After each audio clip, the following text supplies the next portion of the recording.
아멘.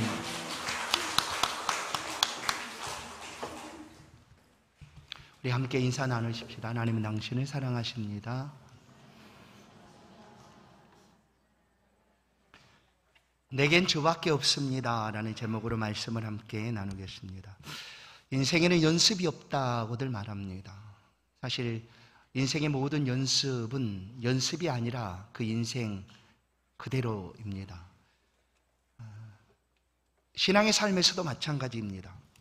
믿음을 가지고 살아가는 삶도 연습이 없습니다. 바울은 아들 디모데에게 경건에 이르기를 연습하라 라고 말은 하고 있지만 사실 이 연습 역시 우리가 하나님 앞에 더욱 가까이 나아가는 과정이고 또 삶의 일부이기 때문에 연습이라 말할 수가 없습니다. 오히려 그 수고로움들을 통하여 또 예수님을 통하여 하나님을 더욱 가까이 만나게 되고 또 예수 그리스도를 닮아가는 과정이라 말할 수가 있습니다.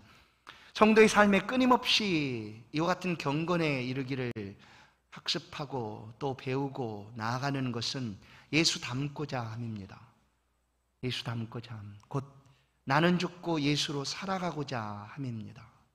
내 안에서 내가 점점 더 후퇴하고 후패할지라도 내 안에서 그리스도 예수가 드러날 수만 있다면 그것이 바로 이 경건의 연습을 통하여 우리가 바라고 있는 그런 삶이기도 합니다. 세례 요한은 아주 짧은 생애를 살아갑니다. 예수님보다 6개월 먼저 이 땅에 왔지만 그는 먼저 세상을 떠납니다. 그러나 이 땅에 보내진 사람 중에 아주 많이 예수님을 닮은 사람이 바로 이 세례 요한이었습니다. 6개월 먼저 이스라엘 백성들의 마음을 하나님께 예수께로 인도했던 길잡이 역할을 했던 세례 요한. 요단강에서 회개를 선포합니다. 그러자 많은 유대인들이 함께 나와서 말씀도 듣고 세례도 받습니다. 그러나 헤롯은 이 세례 요한을 옥에 가둡니다. 그때 옥에 있는 선생을 방문했던 세례 요한의 제자들이 와서 이렇게 말합니다. 선생님, 전에 우리를 따랐던, 우리 함께 했던 많은 사람들이 지금은 예수께로 가고 있습니다. 예수님의 제자가 되어서 예수님을 따르고 있습니다 하고 세례 요한에게 말합니다. 그때 이 세례 요한은 요한복음 3장 30절 그는 흥하여야 하겠고 나는 쇠하여야 하리라 하니라 이렇게 말합니다. 세례 요한의 인생의 모든 삶은 예수 그리스도를 높이는 삶이었습니다. 그는 비록 죽어갈지라도 그에게 있는 모든 것들이 다 떠날지라도 예수 그리스도가 흥하게 된다면 그것으로 나는 족하다라고 고백했던 사람 바로 세례 요한입니다. 우리가 신앙생활을 통하여 하나님의 말씀을 계속 듣고 말씀대로 삶을 살고자 하고 또 기도하며 그 삶을 힘있게 살고자 하는 이유가 어디에 있는가? 바로 여기에 있지 않겠습니까? 우리는 점점 쇠하여져도 우리 안에 계신 예수 그리스도가 빛이 나고 드러나고 흥할 수만 있다면 그것으로 기뻐하고 충분합니다 라고 우리가 언제든지 고백하기 위하여 사실 이와 같은 경건의 연습들을 계속하고 있는 것입니다. 고린도후서 4장 16절 그러므로 우리가 낙심하지 아니하노니 우리의 겉사람은 낡아지나 우리의 속사람은 날로 새로워지도다. 우리는 낡아질지라도 우리 안에 거하신 예수 그리스도께서 높아지고 흥하는 일이라면 기꺼이 감당할 수 있다라고 고백하고 있는 사람들, 그들이 바로 신앙인이고 또 오늘 본문에서 우리 가운데 소개해주고 있는 사람의 모습이기도 합니다. 예수로 흥하는 삶을 살고자 했던 사람들의 고백이 성경은 많이 나타나 있습니다. 오늘 본문은 두 맹인이 고침을 받고 그의 생애를 다하 예수를 따랐던 그런 사건을 기록하고 있습니다. 예수님께서 죽으실 것이다 라고 제자들에게 세 번째 예고를 합니다. 고난받아 죽게 될 것이다. 그 말씀을 하시고 이제 제자들과 함께 예루살렘으로 올라가는 길이었습니다. 가는 길에 여리고를 지나가게 됩니다. 여리고를 지나가는 동안 그 지나가는 길에서 맹인 두 사람을 만나게 되었고 그 맹인은 예수님이 지나간다라는 소리를 듣고 소리칩니다. 우리를 좀 도와달라. 우리를 불쌍히 여겨달라. 그런데 이 공간복음 마태 그리고 마가 누가 이 세 복음서에 동일하게 기록된 사건입니다. 그런데 이 다른 두 복음서 마태나 누가복음에 없는 내용이 오늘 본문 마가복음에는 기록이 됩니다. 바로 이 두 맹인이 누구인가? 그 중에 한 사람이 바로 디메오의 아들인 바디메오였다라는 것이죠. 그런데 이가 거지였다라는 것을 알려줍니다. 거지였습니다. 두 맹인, 그냥 보이지 않는 삶을 살아가고 있는 사람이 아니라 거지가 되어서 살아가고 있었던 두 맹인이었습니다. 그들은 눈에 보이지 아니하였습니다. 아무것도 볼 수 없어서 소리를 듣고 지나가고 있는 사람 중에 예수가 계시다는 소리를 듣게 되고 그 앉아있는 그 자리에서 소리치기를 시작합니다. 다윗의 자손이여 나를 불쌍히 여기소서라고 얘기합니다. 고래고래 소리칩니다. 그러자 옆에 있는 사람들이 제지하고 시끄럽다 조용히 해라 말합니다. 잠잠해라 라고 말합니다. 그러나 두 맹인은 오히려 더 큰 소리로 그들의 소리가 예수님께 들려지도록 소리칩니다. 개가 짖어도 기차는 가지 않습니까? 여러분, 이 두 맹인은 어찌 보면 단 한 번의 기회일 수도 있습니다. 지나가시면 또 만날 수 없을지도 모릅니다. 그래서 이렇게 소리치고 있습니다. 다윗의 자손이여 나를 좀 불쌍히 여겨주소서. 예수님이 소리를 들었습니다. 듣고 제자들을 그들에게 보냅니다. 가던 길을 멈추고 그들을 부르신다라고 제자들이 그 두 맹인에게 말합니다. 그러자 그들이 그 소리를 듣고 앉아있던 자리에서 일어나서 예수님께 달렸다. 뛰어 일어나서 예수님께 나왔다. 예수님께 나오니 예수님께서 묻습니다. 무엇하여 주기를 원하느냐? 맹인은 즉시 말합니다. 보기를 원합니다. 여러분, 맹인이 가졌던 모든 소원 평생 볼 수만 있다면 얼마나 바랬겠습니까? 그런데 바로 그 순간 무엇을 원하느냐 할 때 그는 주저하지 않고 말합니다. 보기를 원합니다. 예수님께서 그를 향하여 말합니다. 가라, 내 믿음이 너를 구원하였다 하자 맹인은 보여지게 되었고 그리고 그 길에서 예수를 따르게 되었다라고 오늘 본문의 내용은 우리 가운데 들려줍니다. 이 말씀이 오늘 우리 가운데 굉장히 중요하게 다가오는 것이 있습니다. 놀랍게 다가오는 것이 있습니다. 그것은 바로 이 두 맹인이 거지였다라는 거죠. 거지. 맹인이 모두 다 거지다라는 얘기는 아닙니다. 근데 지금 이 두 맹인은 거지였습니다. 여러분, 사람들이 거지를 어떻게 볼까요? 왜 그렇게 게으르게 아무것도 하지 못하고 하지 않고 그렇게 삶을 살아갑니까? 하고 누군가는 손가락질 할 수도 있습니다. 사지육신 멀쩡한데 왜 그렇게 삽니까? 라고 비난할 수도 있습니다. 그러나 여러분, 그렇게 살아가는 사람도 있겠지만 그들의 삶이 그렇게 만들어버린 사람들도 있습니다. 오늘 우리의 시대도 얼마나 많습니까? 밤이 되면 셔터가 내려지는 지하철 역사 안으로 그저 박스 하나 가지고 밤을 지새우는 많은 사람들.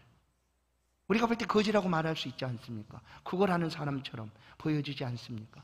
그러나 그들도 얼마 전까지는 한 가정의 남편, 직장을 다니는 회사원, 또한 사업을 하던 사장님, 이런 사람들이었습니다.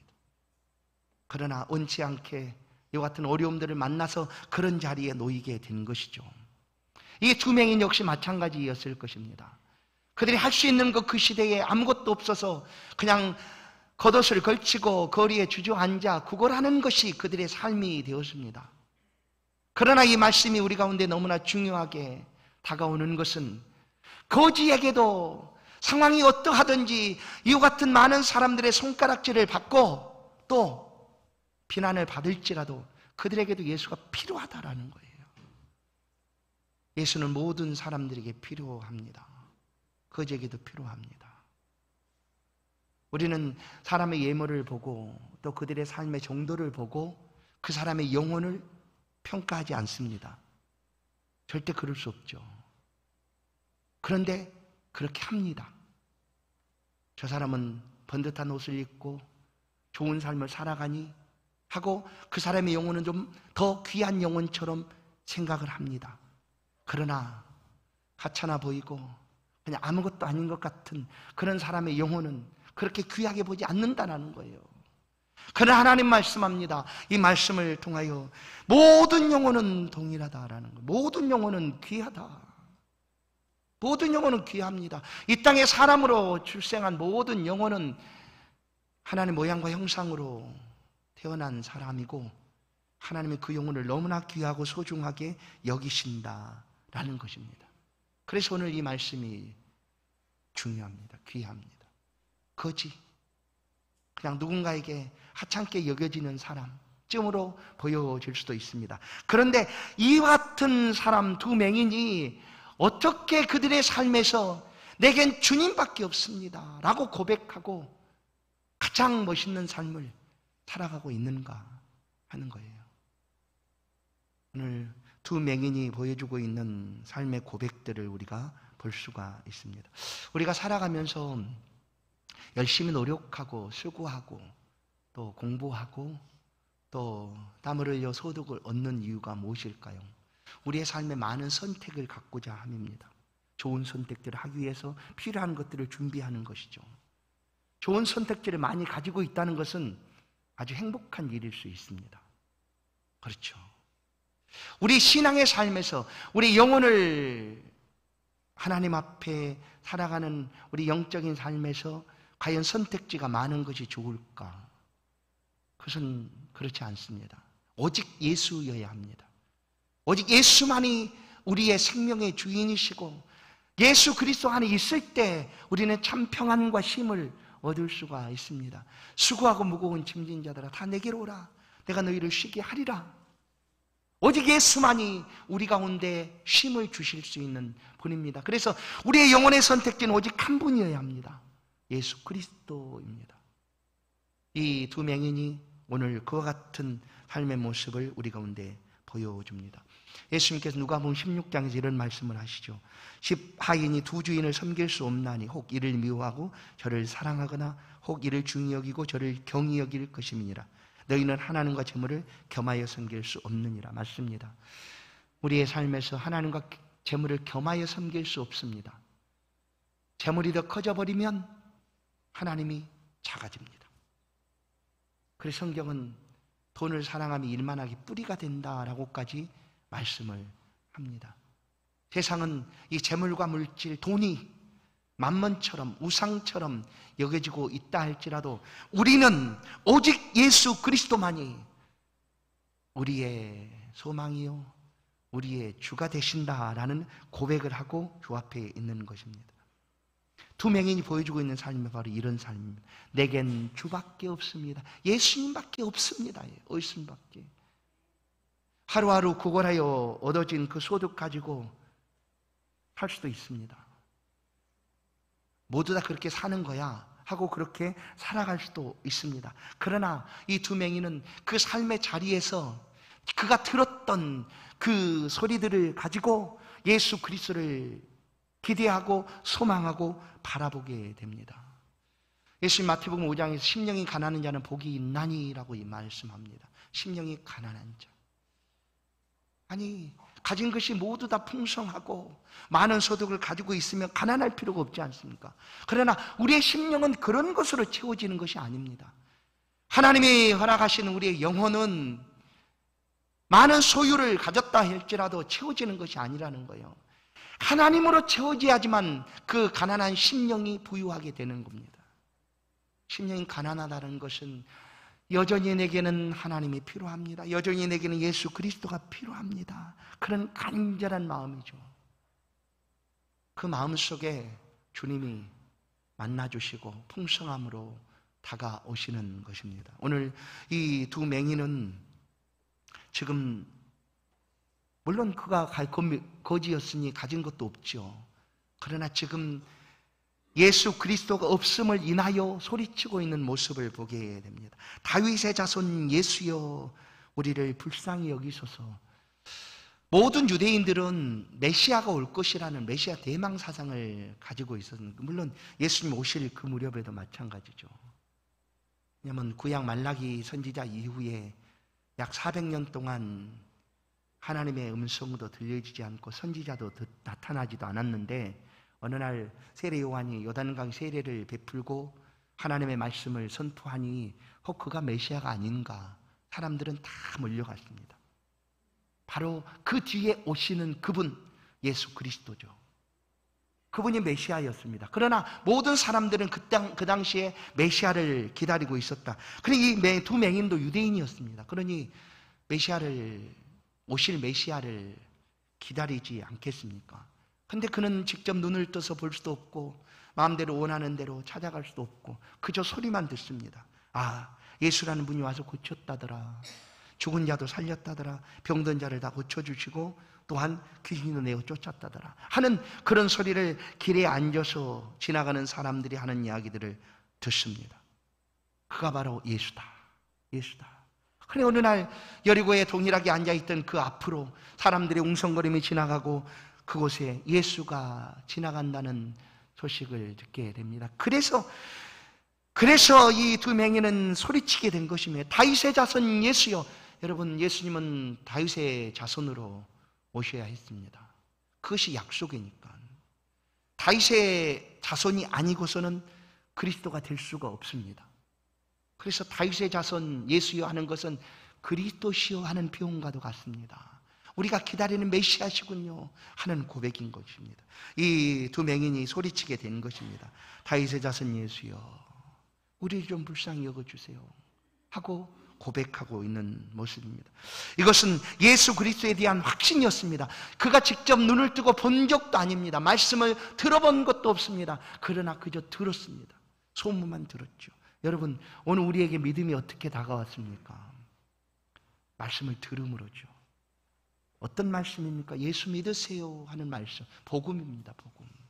그래서 우리의 믿음은 들음으로 말미암고 그 들음은 그리스도의 말씀이다라고 로마서는 말씀하고 있습니다. 우리가 예수의 말씀을 들음으로 우리에게 구원이 다가왔습니다. 우리가 구원에 대한 확신을 가질 수 있다는 것은 우리의 삶을 더 복되고 담대하게 믿음으로 살아간다는 것이죠. 아, 내가 예수를 믿고 구원받았다는 확신. 이 두 맹인도 예수를 만나게 되면, 아니 예수와 가까이 있기만 하면, 예수님께 한마디라도 내가 말할 수가 있다면 나는 고침을 받겠다는 그런 확신을 가지게 된 것입니다. 그래서 지나간다는 얘기를 듣고 소리치게 된 것입니다. 사도행전 4장 12절을 보시면, 다른 이로서는 구원을 받을 수 없나니 천하 사람 중에 구원받을 만한 다른 이름을 우리에게 주신 일이 없음이라 하시더라. 다른 이름이 없습니다. 오직 예수의 이름뿐입니다. 예수의 이름. 그 이름이 우리를 구원합니다. 그 이름이 구원자이십니다. 예수님을 만났던 모든 사람들은 이런 확신을 가지고 예수를 만납니다. 그래서 내가 믿음이 있느냐라고 예수님 언제나 묻습니다. 믿음이 있느냐? 내가 믿느냐? 그러면 내 믿음대로 될지어다 라고 예수님께서 고쳐주십니다. 한 번은 예수님 앞에 한 여인이 찾아와 간청합니다. 내 딸이 귀신이 들렸습니다. 그러니 좀 고쳐주십시오 하고 예수님 앞으로 찾아와서 요청합니다. 이 여인은 유대인이 아닌 헬라 여자였습니다. 그리고 수로보니게 지방의 한 여인이었는데 예수님의 소식을 들었습니다. 그래서 그 딸의 귀신 들림을 안타까워하고 아파하며 예수님께 찾아옵니다. 와서 고쳐달라. 그런데 이 내용을 보면 예수님이 어찌 그렇게 하셨는가, 그야말로 너무나 매정하되 이 여인에게 아주 그냥 쌀쌀맞게 예수님이 대답합니다. 나는 유대인들을 위해 왔다. 내 떡을 개들에게 줄 수가 없다. 예수님 입에서 나온 표현이에요. 유대인들은 이방인을 가리켜서 개라고 표현했습니다. 이방인들을.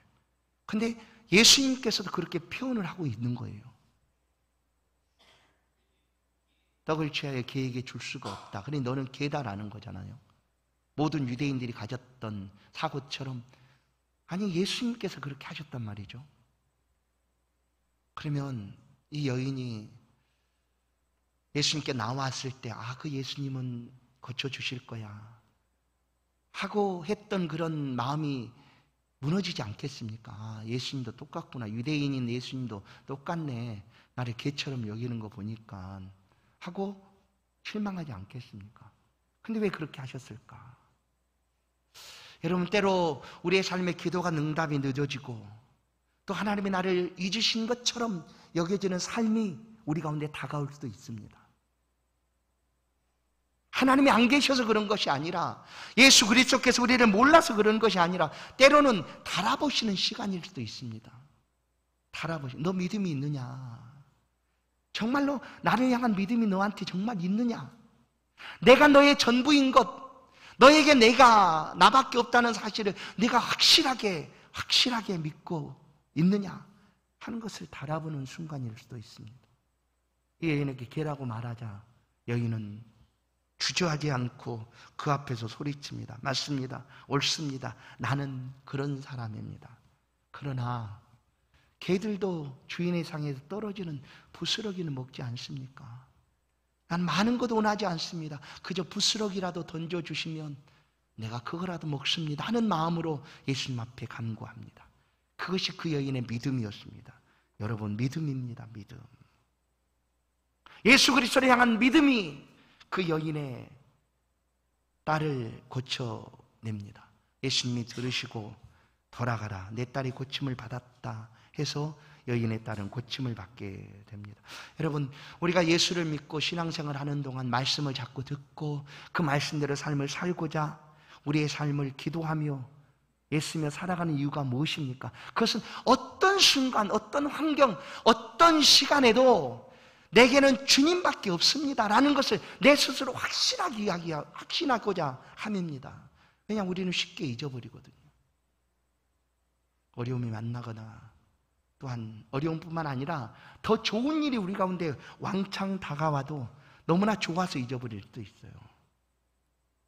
그러나 끊임없이 우리가 내게는 주님밖에 없습니다, 오직 예수님뿐입니다 라는 것을 고백하기 위하여 우리는 하나님 앞에 서고 말씀을 묵상하고 믿음으로 살고자 애를 쓰는 것입니다. 오늘 이 두 맹인이 그렇게 다윗의 자손 예수여 하고 예수님을 향한 확신을 가지고 소리치게 된 것입니다. 그런 후에 이 두 맹인은 이런 확신을 붙잡고 이제 두 번째, 그의 겉옷을 내버리고입니다.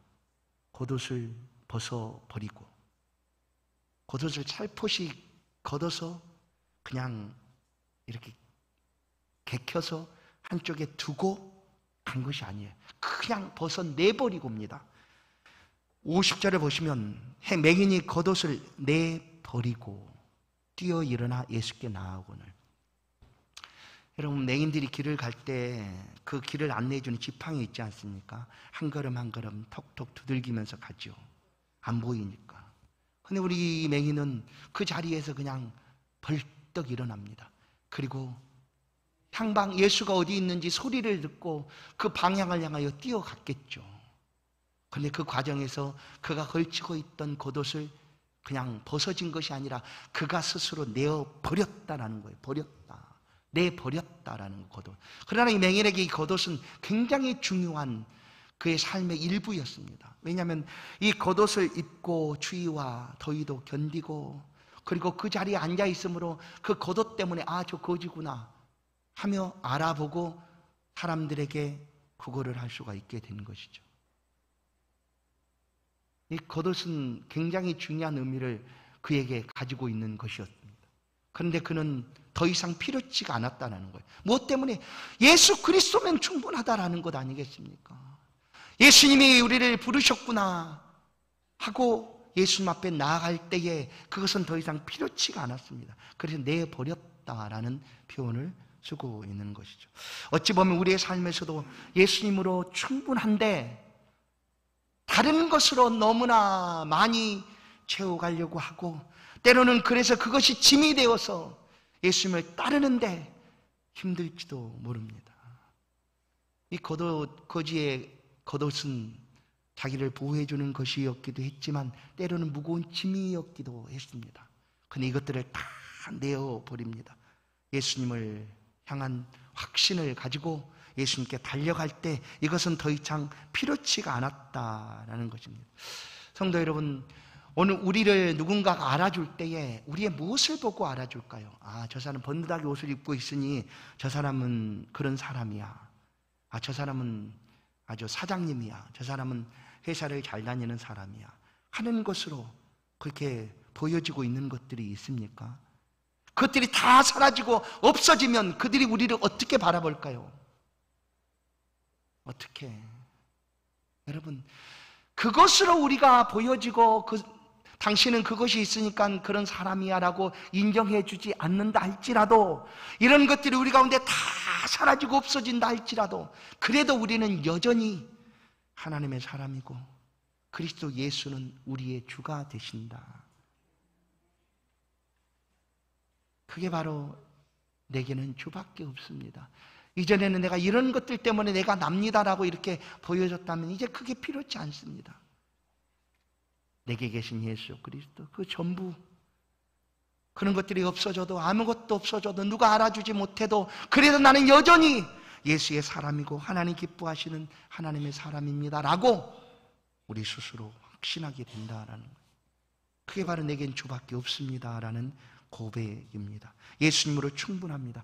성도 여러분, 모세는 40년 동안 광야에서 양치기였습니다. 양을 치는 목자였습니다. 그에게 중요한 것이 목자의 지팡이, 그리고 광야를 다닐 수 있는 신발이었습니다. 어느 날 하나님이 호렙산 떨기나무 가운데서 이 모세를 부릅니다. 40년 지난 어느 날 모세에게 하나님 말씀합니다. 출애굽기 3장 5절, 하나님이 이르시되 이리로 가까이 오지 말라. 내가 선 곳은 거룩한 땅이 내 발에서 신을 벗으라 라고 얘기하죠. 신을 벗는다라는 것도 옷을 내버렸다라는 것과 같습니다. 모세는 신발이 없이는 광야를 다닐 수가 없는 삶이었죠. 근데 벗으라고 얘기하는 거예요. 내 것은 거룩한 곳이다. 너는 그 신발을 의지하여 이제 살았지만 지금부터는 내가 너의 전부가 되어 주겠다라는 것 아니겠습니까? 아무것도 없어도 내가 너의 소유가 되고 내가 너의 전부가 되겠다라는 것입니다.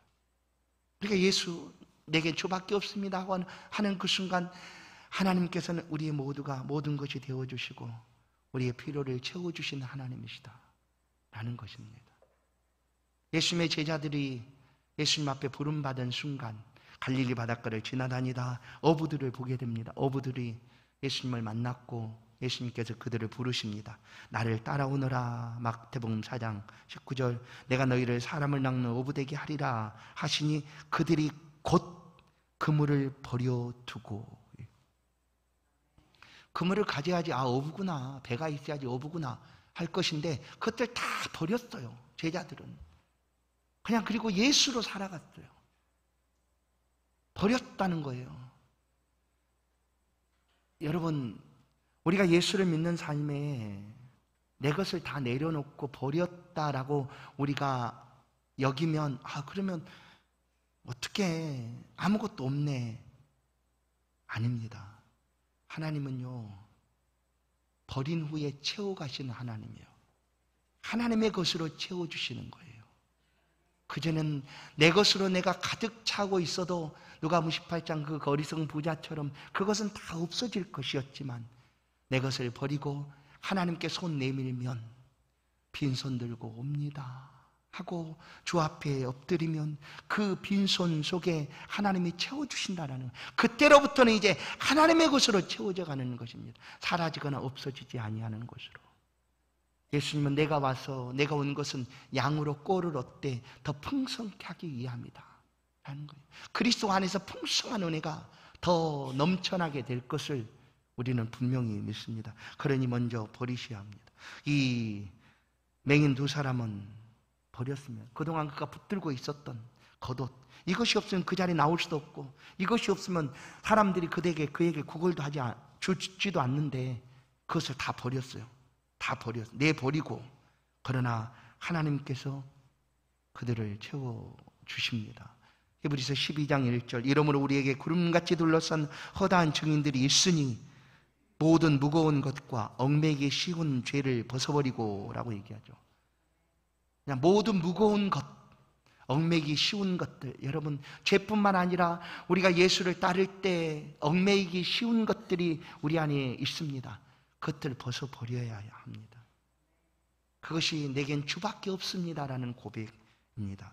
이 맹인들은 그렇게 내버리고 예수님께 달려갑니다. 예수님 앞에 섰던 예수님께서 묻습니다. 내게 무엇을 하여 주기를 원하느냐? 오늘날이야 눈 보이지 않으면 의술도 좋아서 고치기도 종종 하지 않습니까? 고칠 수 없었던 것들도 의술로 고쳐내기도 합니다. 그러나 이 시대에는 고칠 수가 없죠. 보이지 않으면 그냥 안 보이는 삶이에요. 그러나 예수에 대한 소식을 듣고 이야기를 듣고 이 맹인은 고칠 수가 있구나, 나도 볼 수가 있구나라는 기대와 소망을 갖게 됩니다. 그러나 이것이 그들의 소원이었지만 이것은 그들의 믿음의 고백이었습니다. 내가 보기를 원합니다. 이것은 믿음의, 그 시대에 누가 병을 안 본 사람이 볼 수가 있었을까? 아예 포기하고 있을 그때 아니겠습니까? 그런데 그들은 예수님 앞에 섰을 때 보기를 원합니다라고 얘기할 수 있다는 거예요. 이게 믿음이라는 겁니다. 믿음. 보기를 원합니다. 단 한 번의 시간일 수 있어요. 이 시간이 지나면 영영 다시 돌아오지 않을 수도 있는 순간입니다. 두 맹인에게 그 한 번의 시간에 예수님께서 물어보실 때 그들은 믿음을 주님 앞에 고백합니다. 나 보기를 원합니다. 이것은 그들의 믿음이었다니까. 왜 그런가 하면 52절을 보시면 예수께서 가라사대 내 믿음이 너를 구원하였느니라 라고 얘기합니다. 내 믿음이에요. 믿음. 보기를 원합니다. 소원을 얘기한 것이 있지만 사실 이 소원이 믿음의 고백이었다라는 거예요. 아니 감히 누가 자신의 보일 수 없는 눈을 뜨게 할 수 있는가? 감히 누가 그것을 생각이 날 수가 있었을까? 그런데 이 두 맹인은 예수를 보며 믿음을 갖게 된 거예요. 여러분, 이런 믿음이 있을 때 우리의 삶이 달라지고 변화되는 거예요. 믿음 없이 구하면 믿음이 아닌데 응답이 없죠. 이 두 맹인은 단순히 보기를 원합니다 정도가 아니라 예수를 믿는 믿음의 고백이었다니까요. 그리고 야고보서 6장 6절은 오직 믿음으로 구하고라고 얘기합니다. 조금 더 의심치 말아라. 믿음으로 구하고. 믿음으로 구한다는 것은 의심치 않는다는 것입니다. 성도 여러분, 혹시 우리의 삶이 절망적인 순간에 놓이게 되었을 때 예수를 믿는데 왜 하나님이 나를 모르실까? 내 이 어려운 상황을 어찌 하나님이 도와주지 않을까 하고 낙심하고 실망해 본 적이 있습니까? 믿음 없는 모습으로 하나님 앞에 서본 적은 없습니까? 믿음의 간구는 의심치 않는 것입니다. 어떤 상황에 놓여도 오직 주만이 이 모든 것들을 해결하실 분이십니다. 라는 절대적인 믿음이 있어야 되는 거죠. 우리의 선택은 다른 것이 없습니다. 오직 예수 그리스도, 오직 예수만이 우리의 주가 되시고 우리의 구원자가 되십니다. 오직 내게는 주님만이 필요합니다. 오직 내게는 주밖에 없습니다 하는 그런 절대적인 고백이 우리의 고백이 되어야 합니다. 주밖에 없습니다 하는 것은 믿음의 고백이었습니다. 의심치 않는 두 맹인의 믿음의 고백. 히브리서 11장 6절 믿음이 없이는 하나님을 기쁘시게 못하나니. 믿음이 없이는 하나님을 기쁘시게 할 수가 없습니다. 하나님께 나아가는 자는 반드시 그가 계신 것과 우리가 낙심하고 실망하는 순간에 우리가 좌절하고 쓰러지고 넘어지는 순간에도 우리 눈에 혹 안 보일지 몰라도 하나님은 계신다라는 믿음입니다. 하나님은 여전히 계신다. 난 아파하고 힘들어도 그래도 하나님 계신다. 그게 바로 내겐 주밖에 없습니다 하는 그런 믿음의 삶입니다. 그리고 하나님이 자기를 찾는 자에게 상 주시는 이심을 믿어야 할지니라. 이 믿음이 있어야 된다는 거예요. 그리고 또 한 가지 마지막 이 두 맹인이 가진 오직 내겐 주밖에 없습니다 하는 고백은 52절 하반절 예수를 길에서 따르니라까지입니다. 예수를 길에서 따르니라예요. 따르니라. 예수님이 무엇하여 주기냐 원하느냐 할 때 그들이 듣고 보기를 원합니다 할 때 내 믿음이 너를 구원하였느니라. 가라 했지만 이 두 맹인은 그 길에서 예수를 따릅니다. 여러분, 그들의 보기를 원합니다 하는 그 고백의 소원이 무엇이었는가 하는 것을 알 수 있는 거예요. 예수 보기를 원합니다. 아, 이제 나 거지도 안 되고 이제 원하는데 내가 마음대로 살아가니 얼마나 좋은가 하고 떠나는 사람이 있어요. 그저 단순히 병 고침만을 소원하고 왔던 사람들이죠. 나병에 걸린 10명이 예수님께서 길에서 만나서 고쳐주십니다. 가서 세상에 보여라. 가는 길에 다 고침을 받았어요. 그 중에 예수님께 돌아온 한 사람 외에는 예수님으로부터 구원함을 받지 못했습니다. 병은 고침을 받았겠죠. 9사람은 다 원하는 대로 갔고 한 사람이 돌아와 예수님 앞에 엎드려 살해하였더라. 감사하였더라. 그러자 내 영혼이 구원되었다라고 주님이 말씀을 하시듯 많은 사람들이 예수님께 소원을 가지고 있지만 고침을 받고 그냥 떠나갔습니다. 많은 사람이 병 고침을 받고 떠나갔습니다. 병만 낫는 것이 그의 소원이었기 때문이죠. 그러나 이 두 맹인은 보기를 원하는 것이 소원의 끝이 아니라 예수를 따르는 것이었습니다. 그 예수를 위하여 길에서 따랐다라는 것입니다. 만약에 예수님께서 이 맹인을 고쳐주지 않았다 할지라도 이 두 맹인의 삶은 변함이 없었을 것입니다. 내겐 주밖에 없습니다. 그 시간이 지나가고 그들의 눈이 고침을 받지 않았다 할지라도 여전히 내겐 주밖에 없습니다는 고백의 삶을 살아갔을 것입니다. 그러나 고침받고 그는 예수를 그 길에서 따랐다라고 성경은 말해줍니다. 바벨론 포로로 잡혀갔던 다니엘 그리고 그의 세 친구가 있습니다. 느부갓네살 왕이 금신상을 만들어 두고 누구든지 절하지 않으면 풀무불에 던져놓겠다 하고 공포를 합니다. 그러나 다니엘의 친구들은 그것을 거절합니다. 다니엘 3장 17절 왕이여 우리가 섬기는 하나님이 계시다면 우리를 맹렬히 타는 풀무불 가운데서 능히 건져내시겠고 왕의 손에서도 건져내시리이다. 하나님 계시니까 건져내실 것을 우리는 믿습니다. 그러나 그 다음 보십시오. 18절 그렇게 하지 아니하실지라도 그렇게 안 할지라도 우리가 그 풀무불 가운데 그냥 불타 죽어간다 할지라도 하나님이 안 계셔서 그런 것이 아닙니다. 하나님이 우리를 그 불에 타고 죽어가게 한다 할지라도 여전히 하나님 계시고 여전히 우리는 왕의 금신상에 절하지 않을 것입니다. 오직 우리에게는 하나님 외에는 다른 신이 없습니다 하는 고백이죠. 그렇게 하지 않는다 할지라도 왕이 우리가 당신의 신들을 왕의 신들을 섬기지 아니하고 왕이 세우신 금신상에 절하지도 아니할 줄을 아옵소서. 이것이 내겐 주밖에 없습니다라는 고백이 아니겠습니까? 우리의 삶에서도 많은 어려움들이 어찌 없겠습니까? 힘듦도 다가오고 실패도 경험하고 또 낙심하고 어려운 순간들도 만나게 될 것입니다. 그러나 그 시간에도 여전히 주님은 나의 주가 되시고 하나님은 우리 하나님이 되셔서 우리를 알고 계시고 보고 계시고 지키시는 분입니다. 혹 그리하지 아니하신다 할지라도 우리의 고백은 이와 같아야 합니다. 주는 오직 내게는 주밖에 없습니다. 내가 어디서든지 주님을 의지합니다. 성도 여러분, 우리가 말씀을 듣고 기도하고 믿음으로 살고자 하는 그 고백은 우리의 삶이 어떤 환경에 달하든지 어떤 자리에 있든지 어디서든지 이 고백을 하나님 앞에 드리고자 합니다. 내겐 주밖에 없습니다. 세례 요한은 자신은 쇠하여도 그리스도가 흥하게 된다면 그것으로 나는 족하다 하는 고백을 하였습니다. 성도 여러분, 우리도 내겐 주밖에 없습니다 하는 고백을 어떤 상황에서도 당당하게 할 수 있는 그런 신앙의 삶을 살아가기를 주의 이름으로 간절히 축원합니다. 이 믿음 가지고 주와 함께 동행하시고 함께하는 그 길에서 하나님 은혜를 풍성하게 누려 이 땅의 삶에서도 하나님이 함께 하심을 경험하는 그런 복된 생애가 되기를 간절히 축원합니다.